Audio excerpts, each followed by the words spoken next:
Friends, do you know that Bollywood actress Sneha Ullal's surname Ullal is not just a random name? Then, It comes from a historic coastal kingdom in Karnataka with the exact same name. And what happened in that kingdom 500 years ago? The story of a fearless queen who ruled there marked a turning point in Indian resistance against colonialism.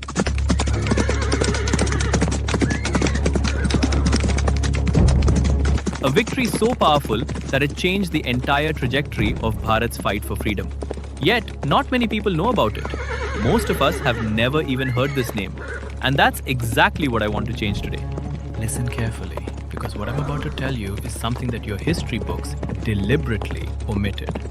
Something so powerful that it shook the most advanced military superpower of the 16th century to its very core. This is not about Rani Lakshmibai. This is not about the revolt of 1857. This goes 300 years before. This is the story of a woman who commanded naval fleets, defeated European empires, and died fighting with a knife in her hand. She was so feared that Portuguese chroniclers whispered her name in terror. They called her Abhaya Rani, the fearless queen. Her name was Rani Abbakka Chowta. And she didn't just resist colonialism, she invented resistance against European powers. And yet, she remains erased from our history books.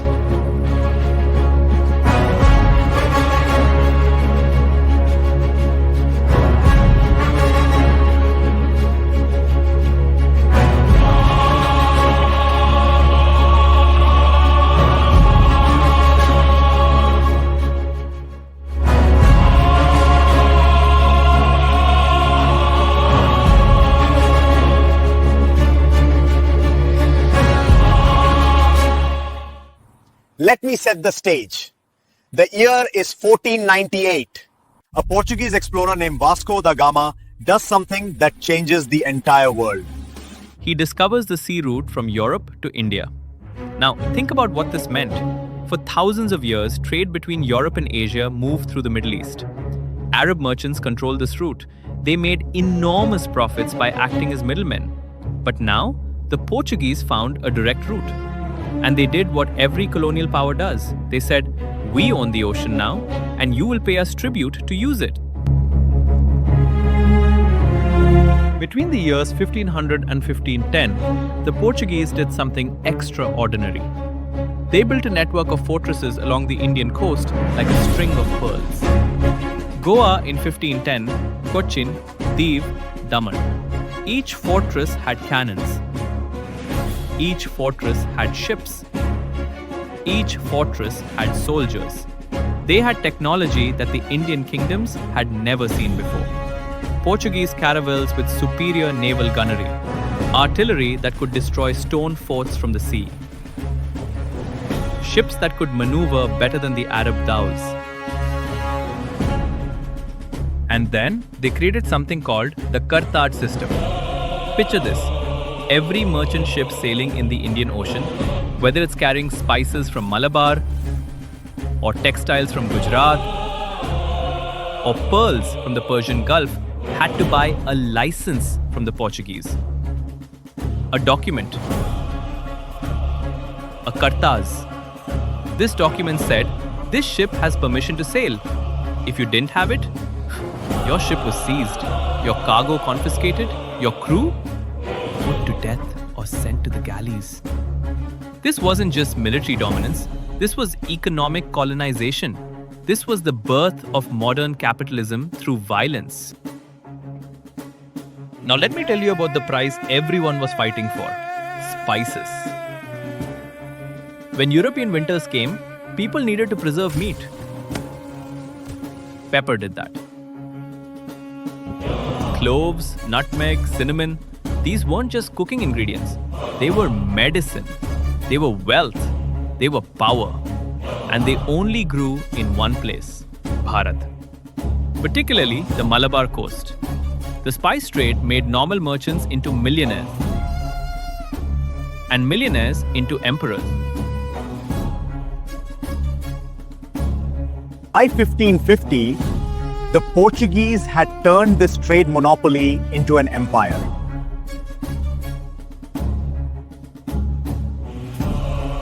They were collecting taxes, issuing passes, destroying anyone who resisted. The Indian Ocean was no longer free. It belonged to Portugal.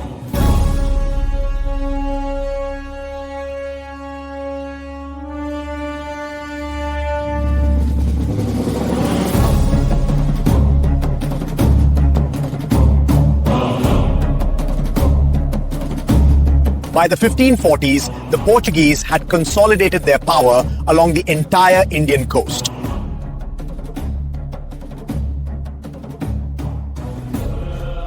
Their flags flew from fortresses.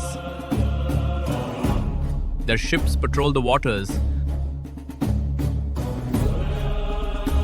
Their Karta system was strangling trade, and it seemed like their dominance was absolute, unstoppable, final. But then, something unexpected happened. Something the Portuguese never anticipated. On the southwestern coast of India, in present-day Karnataka, there was a small port town that most historians have conveniently forgotten. A place so small that it doesn't even appear in many history textbooks. A place where the destiny of empires would be decided by a woman with a sword and the courage of thousands. This place was called Ullal, and its queen would become the most feared adversary the Portuguese ever faced on the Indian Ocean. Her name was Rani Abbakka Chowta.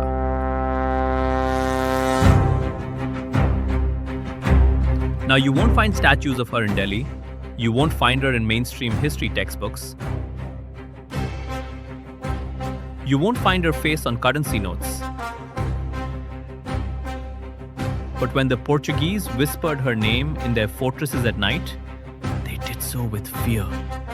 They called her Abhaya Rani, the fearless queen. And they had good reason to be afraid, because Abbakka wasn't just a ruler who resisted the Portuguese. She was a military strategist who outmaneuvered them.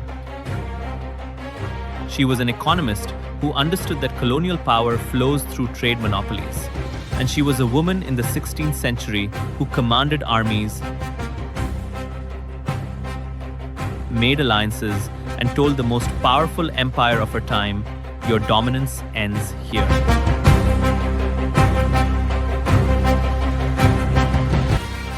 Ullal had maybe 200 villages, not a massive empire like Vijayanagar, not a powerful sultanate like Bijapur, just a small port town. But here's the thing about Ullal, its location was perfect. It sat at the mouth of the Netravati river. This meant that ships could sail up the river deep into the mainland to trade. This made Ullal incredibly wealthy.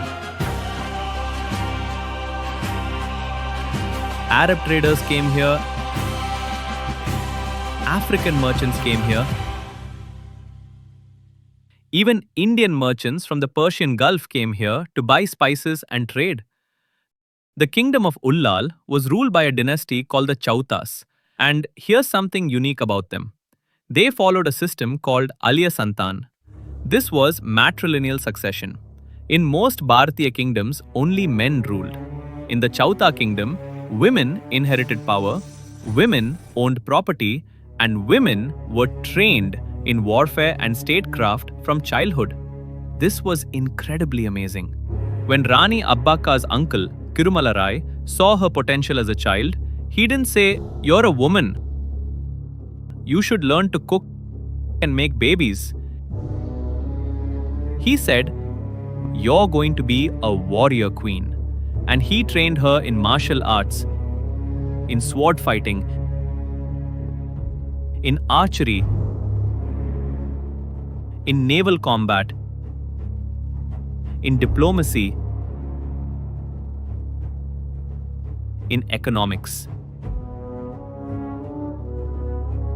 By the 1540s, when Abbakka took the throne, she was not just a queen, she was a trained military commander. She knew how to read tides, she knew how to navigate ships, she knew how to command armies. She had something that most Indian rulers didn't have. She had been prepared for war. Ullal was also diverse. In her court, she had Jains, which her own faith. She had Hindus. She had Muslims. In her army, she had Mogaweaves, fishermen warriors. She had Billav, archers. She had Arab traders turned soldiers. This wasn't diversity for the sake of it. This was strategic unity. Everyone in Ullal had a reason to fight the Portuguese. Their livelihoods were being destroyed by the Kartas system. Their trade was being choked. Their freedom was being erased.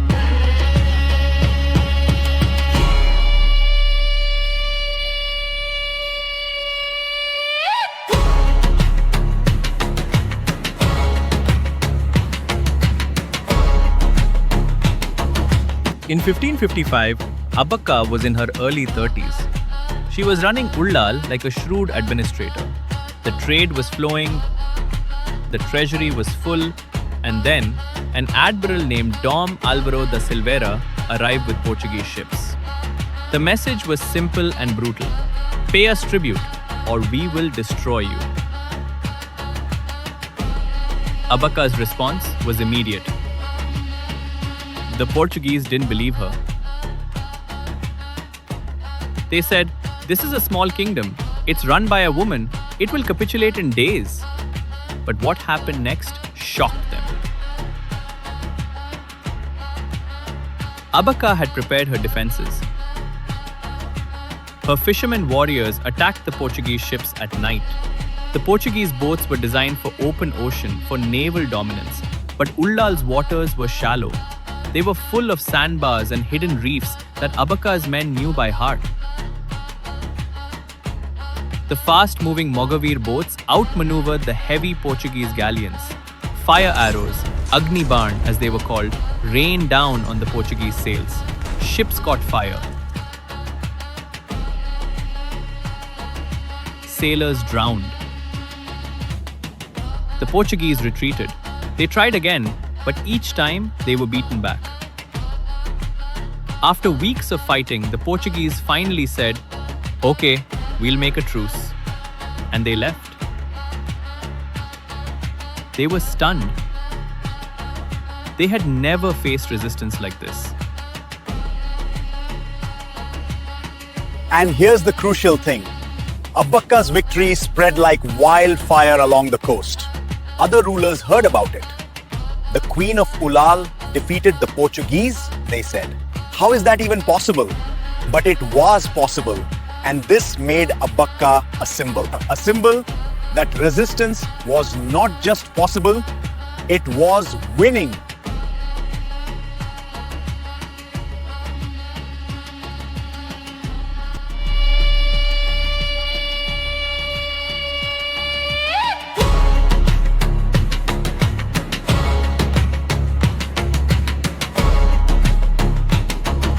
Now, this wasn't a one-time victory. This was the beginning of something. The Portuguese didn't give up. They kept coming back. Why? Because Ullal's wealth was too tempting. The spice trade passing through was too valuable, and they couldn't believe that a woman was outsmarting them. Between 1556 and 1567, there were multiple attacks, and Abbakka, she won most of them. Not through luck, through strategy. Here's something fascinating. Abbakka understood something that most Indian rulers didn't. She understood economics. She understood that the Portuguese wanted to monopolize trade through military force. So she did the opposite.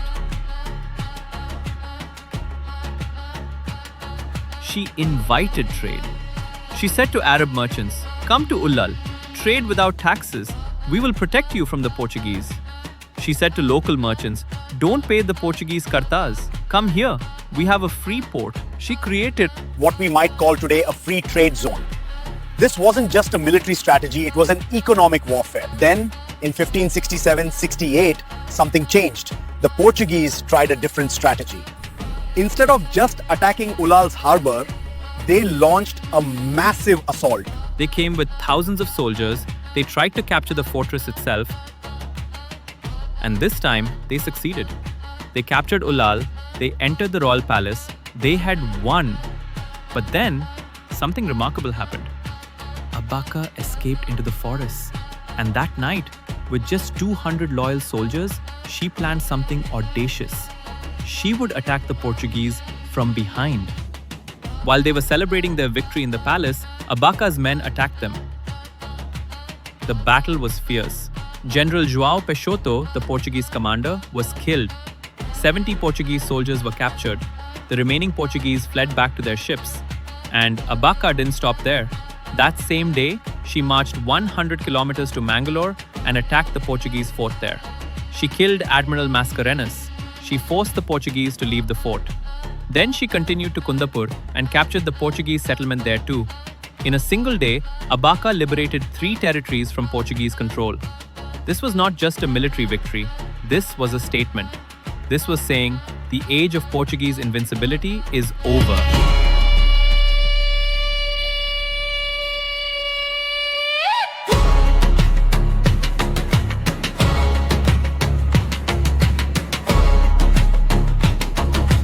By this point, something incredible was happening.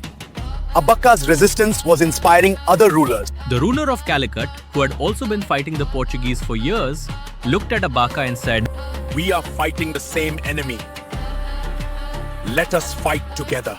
Now, you might know this ruler as the Zamorin of Calicut, but that's actually a European mispronunciation. His real title was Samudri, which literally means Lord of the Sea in Malayalam. The Samudris were powerful maritime rulers.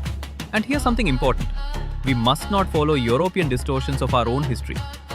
They were called Samudris, not because it's harder to pronounce, but because that's who they were.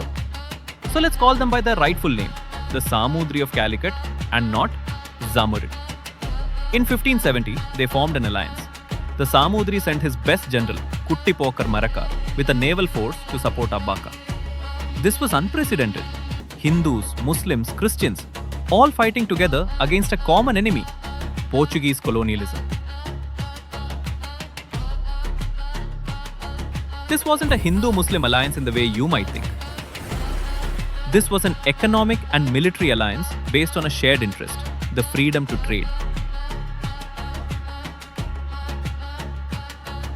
The combined forces destroyed the Portuguese fort at Mangalore, but tragically, Marakar was killed while returning. Still, the message was clear. If the rulers of Bharat united, they could defeat the Portuguese. However, the Portuguese, they were not stupid. They saw that Abbakka was becoming too powerful, saw that she was uniting kingdoms. So they did what empires do when they can't defeat someone militarily. They used betrayal.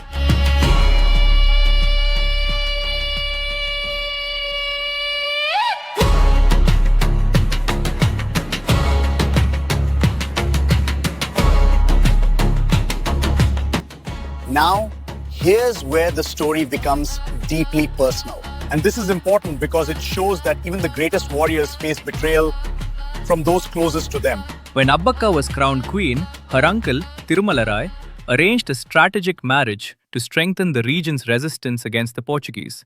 He married her to Lakshmappa Arasabangaraj II, the powerful king of the Banga Principality in Mangalore, a neighboring kingdom. It was a political alliance meant to unite 2 powerful coastal states. On paper, it was brilliant. 2 kingdoms, 1 enemy. It should have been unstoppable. But marriage, as history shows us, is not always politics. Abbakka and Lakshmappa's marriage was short-lived. Historical accounts tell us it was an unhappy union. Lakshmappa wanted compromise with the Portuguese. He wanted to pay tribute. He wanted a quiet, profitable arrangement. But Abbakka was uncompromising. She believed in freedom. She refused to yield to Portuguese demands. And their fundamental disagreement on this became the breaking point. According to historical records, there was also a personal incident that deepened their rift. Abbakka's husband tried to convince her not to defy the Portuguese. He also wanted their daughter to marry his nephew, Kamaraya III, as a political alliance to cement family relationships. But Abbakka refused.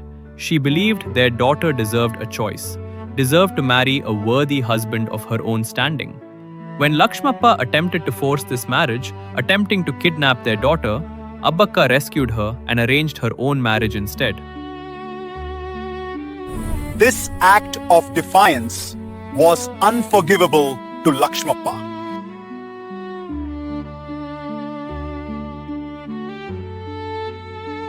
His authority had been challenged.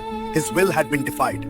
His own wife had publicly rejected his decisions. And a woman who was supposed to obey had shown herself to be completely independent, completely autonomous, completely unwilling to bow to any man, including him. Abbakka returned to Ullal, her own kingdom, and Lakshmappa remained in his capital. But he did not remain idle. He remained bitter. According to multiple historical accounts, he longed for revenge. And the Portuguese saw their opportunity.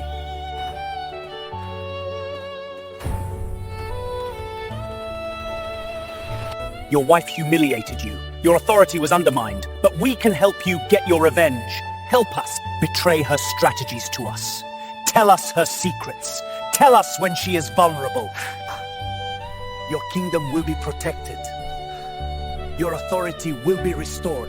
Lakshmappa, consumed by wounded pride and a hunger for revenge accumulated over years of humiliation, made a catastrophic choice. He became the Portuguese's instrument of betrayal. He shared military secrets. He revealed Abbakka's defensive strategies. He told them about the alliances forming against them. He became the weapon they would use to destroy the woman he had once married.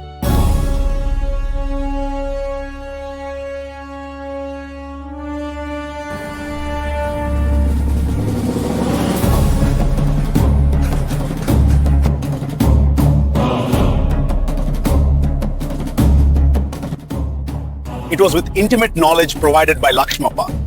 Information that told them Abbakka's defense plans. Information that told them which forts were weak. Information that told them exactly how to destroy her. The attack came at pre-dawn. Abbakka was at prayer in a temple when the Portuguese descended.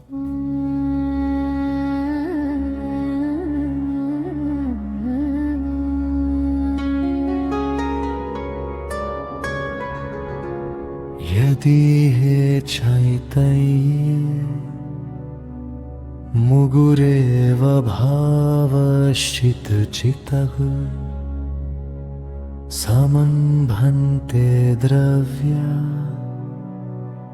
व्ययजनिलसन्तो अन्तरहितगो जगत्साक्षी मारा प्रकाशन परो भानुरिवयो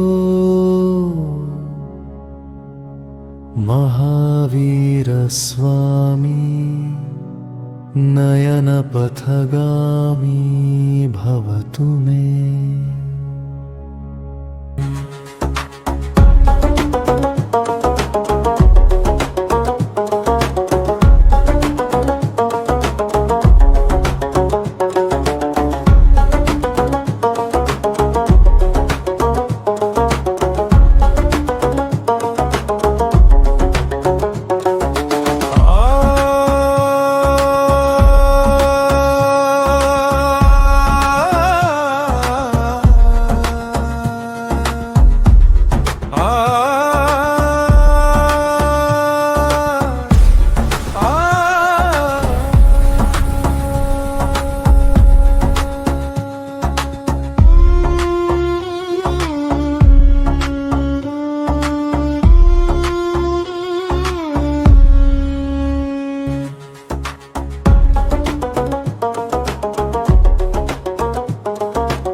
Through the Portuguese's superior numbers, through their intelligence about her defenses provided by her own husband, through soldiers bribed by Lakshmappa and the Portuguese, Abbakka was captured. Even in captivity, she did not break. According to accounts, she hurled a knife at her captors and fought until her last breath. She refused to surrender. She refused to kneel. She died fighting. In 1582, Rani Abbakka Chowta died not as a prisoner, but as a warrior.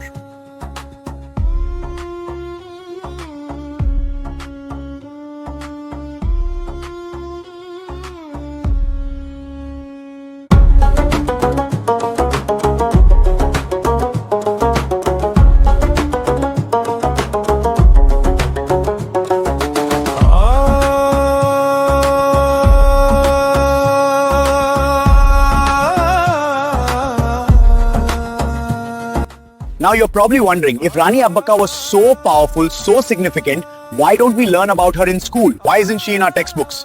Why do we learn about Rani Lakshmibai, who lived 300 years later, but not Abbakka? The answer is simple. History is written by the victors. The British colonized India after the Portuguese decline. British had a specific narrative they wanted to promote. They wanted Indians to believe that resistance against colonialism started with the Indian National Congress in the 1880s. They wanted to erase any history of earlier powerful resistance. Rani Abbakka's story didn't fit this narrative. She was a powerful woman. She united Hindus, Muslims, and Christians. She created the first organized anti-colonial naval alliance. She defeated a superpower multiple times. This was too threatening to the colonial narrative. Additionally, Abbakka was largely forgotten in mainstream Indian history because most Indian historians were trained by British institutions. These institutions actively suppressed stories like Abbakka's. In coastal Karnataka, among the people of Ullal, her story never died. It lived in songs. It lived in folklore. Every fishing community knew about the queen who commanded the sea. Her name was erased from our textbooks, but she can never be erased from history, because history is made by people who refuse to be forgotten. Rani Abbakka Chowta, the queen who made empires burn, belongs in every Indian school, in every history classroom, in every child's understanding of what Indian courage looks like. Remember her name, share her story, because this is India's real history. Jai Shri Ram!